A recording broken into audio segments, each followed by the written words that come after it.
Students, चलिए शुरू करते हैं हम अपना भास्वती प्रथम भाग का 8वां चैप्टर कक्षा 11वीं का।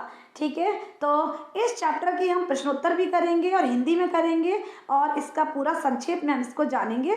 ठीक है, तो आइए शुरू करते हैं। संगीत अनुरागी सुबड़। तो संगीत अनुरागी, अनुरागी मतलब होता है प्रेम और संगीत मतलब आप जानते ही हैं, सुबड़ यहाँ एक नाम है। ठीक है, तो संगीत प्रेमी सुबड़। तो संगीत अनुरागी सुबड़, सबसे पहले तो जान लीजिए कि यह एक उपन्यास है। ठीक है, तो इस उपन्यास में नायक कौन है? इस उपन्यास में नायक का नाम है सुबड़, जो कि पौराणिक शास्त्री का पुत्र होता है। ठीक है, बचपन से ही सुबड़ को संगीत में बहुत ज्यादा रुचि होती है। ठीक, और आगे चलकर वह एक महान संगीतकार बन जाता है। प्रस्तुत अंश में हम उसके बचपन की घटना का ही वर्णन करेंगे। आज इस चैप्टर में हम केवल उसी घटना के विषय में जानेंगे। ठीक, अब प्रस्तुत पाठ, ये जो पाठ है, कन्नड़ भाषा के सुप्रसिद्ध साहित्यकार मास्ती वेंकटेश अयंगार विरचित सुबड़ शीर्षक उपन्यास के संस्कृत अनुवाद से संकलित किया गया है। इसके अनुवादक हो ना वेंकटेश शर्मा है। ठीक है, तो इस उपन्यास का नायक सुबड़ है, वैसा कि आपको बता दिया है। यह एक उपन्यास है। आइए जानते हैं उस घटना के विषय में।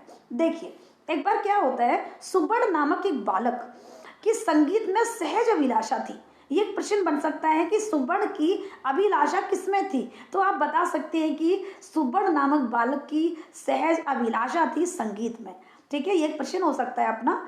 ठीक, तो वह एक बार राज दरबार में होने वाले संगीत से और अधिक प्रबल हो गई। ठीक है, राज दरबार में संगीत हुआ और उसकी इच्छा और भी ज्यादा प्रबल हो गई। एक दिन पुत्र के साथ पुराण शास्त्री राज दरबार में आकर वहां अंतःपुर की स्त्रियों के सामने पुराणों का प्रवचन आरंभ अर्थात शुरू करते हुए सबंत से पहले अपने पुत्र से शुक्ल आंबरधर इत्यादि अर्थात ये श्लोक का नाम है, तो श्लोक का गायन करवाया। ठीक है, तो वह सुनकर वहां स्थित सारे लोग बहुत प्रसन्न हो गए। जब उन्होंने वो श्लोक सुना तो बहुत खुश हो गए सारे लोग। फिर कुछ समय बाद फिर क्या होता है, कुछ समय बाद वहां आया हुआ राजा, मतलब थोड़ी देर बाद एक राजा आता है वहां पर राज दरबार में, और राजा बैठकर पुराण को सुन रहा था। ठीक है, वहां पुराणों का वाचन किया जा रहा था, पुराण सुन रहा था। अब पिता के समीप, है ना, पौराणिक शास्त्री पिता थे और उनका पुत्र था सुबड़। तो पिता के समीप बैठा हुआ सुबड़ पुराण प्रवचन को कौतूहल से आश्चर्य से सुनते हुए बीच महाराज को आश्चर्य पूर्वक देख रहा था। ऐसे करके देख रहा था वो राजा को। महाराज का सुंदर मुख, उसने क्या देखा? महाराज का सुंदर मुख और मुख पर एक बड़ा तिलक रूपी आभूषण। ऐसा लग रहा था जैसे कोई ये आभूषण है। उस पर भी विशाल कपोल, कपोल मतलब गाल की सुंदर दाढ़ी मूछें इत्यादि सब कुछ उसके आश्चर्य का कारण थे। वाह, उसने देखा कितना सुंदर राजा है ना, कितने मतलब दाढ़ी मूछें, गोल उनके विशाल कपोल और तिलक रूपी आभूषण। यस, तो राजा ने भी उस बालक को 2-3 बार देखा। तो देखो बच्चों, ये भी हमारे एक प्रश्न का उत्तर बन सकता है। राजा ने, है ना, तो राजा ने बालक को कितनी बार देखा? राजा ने भी उस बालक को 2-3 बार देखकर यह माना कि यह बालक बहुत चतुर है। उसने माना राजा ने कि भैया ये बालक ऐसा नहीं है, ये बहुत ही कैसा है, चतुर है। इस प्रकार पुराण प्रवचन समाप्त होने पर राजा ने शास्त्री को लक्ष्य कर कहा, अरे, अब शास्त्री को लक्ष्य करके उन्होंने कहा, अरे यह बालक क्या आपका पुत्र है? ऐसे पूछता है, ऐसा पूछा। हाँ महाप्रभु। अब शास्त्री कहता है, जी महाप्रभु। शास्त्री ने कहा। पुनः आश्चर्य पूर्वक राजा ने बालक को संबोधित किया। बालक को संबोधित कर बोला, बेटे क्या आप भी पिता की तरह पुराणों का प्रवचन करेंगे? उससे पूछा। तो तब वह बालक क्या बोलता है, मैं पुराण का प्रवचन नहीं करता हूँ, संगीत गाता हूँ, ऐसा बोला उसने। तब राजा ने कहा, ठीक है, तो एक गीत हम भी सुनते हैं, है ना, ऐसा कहा। तुरंत ही सुबड़ ने श्री राघव, जो राघव जी हमारे, श्री राघव शरत आत्मज इत्यादि श्लोक का संगीत पूर्वक सुनाया। उसके बाद पुनः उसने कस्तूरी तिलक इत्यादि श्लोक भी उसने बोला कि क्या बोला था, कस्तूरी तिलक इत्यादि श्लोक भी मुझे कंठस्थ हैं, ऐसा उसने कहा एक विश्वास पूर्वक उस राजा से। अब महाराज को बहुत संतोष हुआ, बहुत अच्छा लगा। इस तरह संतुष्ट होकर राजा पुरस्कार के रूप में बालक के लिए पान के साथ उत्तरीय वस्त्र देकर, हे बेटा तुम बुद्धिमान हो, अच्छा संगीत सीख कर आप भली प्रकार गाने का अभ्यास करो, है ना। उसको बोला भैया तुम तो बहुत ही बुद्धिमान हो, जो तुमको इतने सारे श्लोक याद है ना, तो अच्छा संगीत सीख कर, बढ़िया संगीत सीखो और आप भली प्रकार से गाने का अभ्यास करो, प्रैक्टिस करो, और इससे भी अधिक पुरस्कार हम आपको देंगे।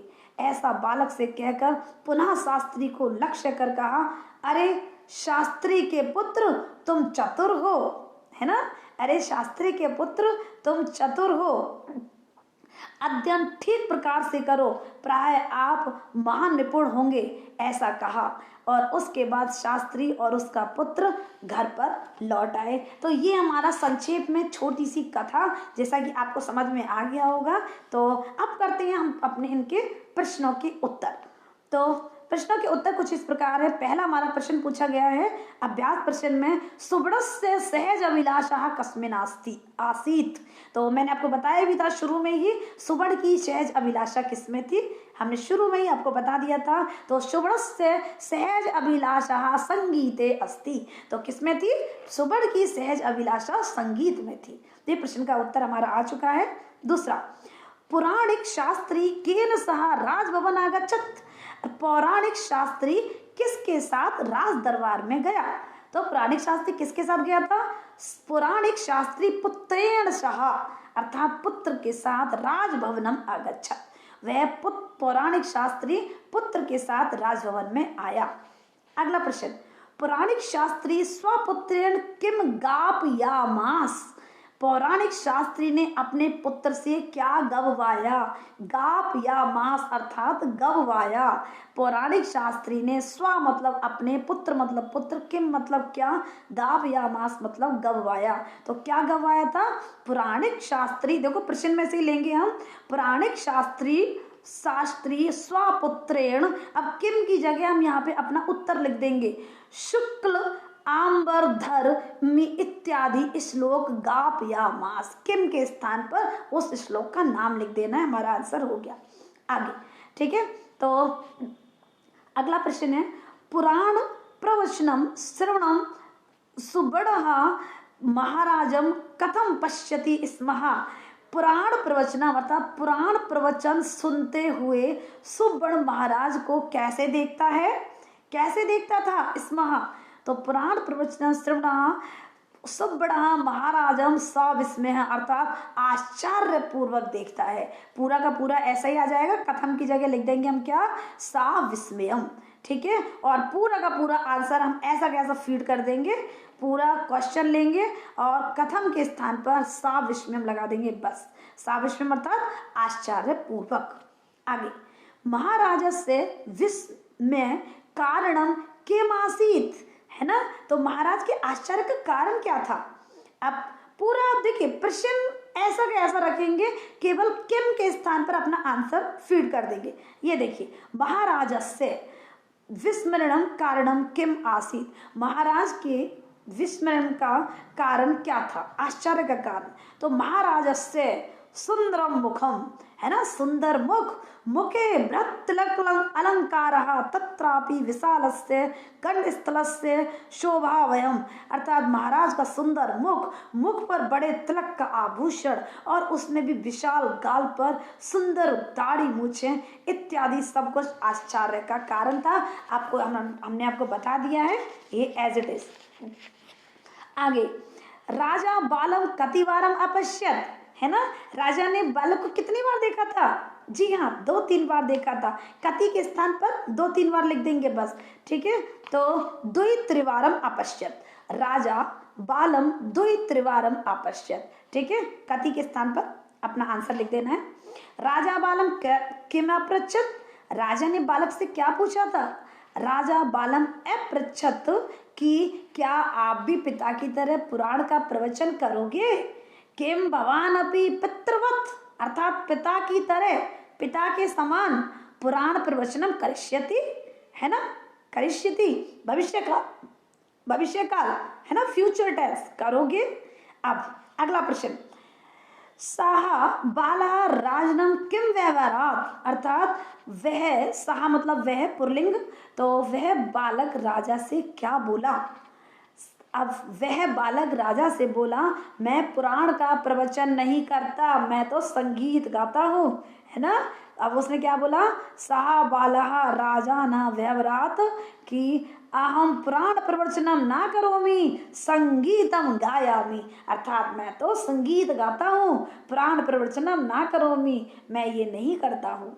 ठीक है, आगे झा, परितुष्टः राजा बालाय क्रम अयच्छत्, अर्थात परितुष्ट मतलब संतुष्ट होकर राजा बालाय, अर्थात राजा ने बालक के लिए किम अयच्छत क्या दिया, अयच्छत मतलब देना, देने वाली क्रिया, तो क्या दिया था? परितुष्ट राजा बालाय क्या दिया था?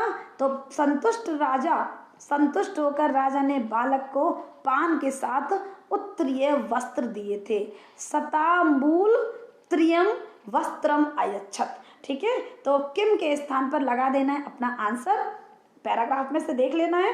ठीक है, आगे, राज्ञा कथनानंतरम मतलब कथा के बाद में शास्त्री तत्पुत्रः च कुत्र आगच्छताम, अर्थात राजा के कथन अनंतरम, अर्थात कथा के पश्चात या कथन के पश्चात तत्पुत्रः च कुत्र आगच्छताम, अर्थात शास्त्री और उसका पुत्र कहाँ गए थे? राजा के कथन के पश्चात शास्त्री और उसका पुत्र अपने घर चले गए, स्वाग्रह आगच्छताम। ठीक है, तो अब हमारा ये वाले प्रश्नोत्तर और हैं। रेखांकित पदानी आश्रित प्रश्न निर्माण करोनी, तो करोमी, अब आप इनका प्रश्न निर्माण करना है हमको, तो आप इनका प्रश्न निर्माण कर ही लेंगे।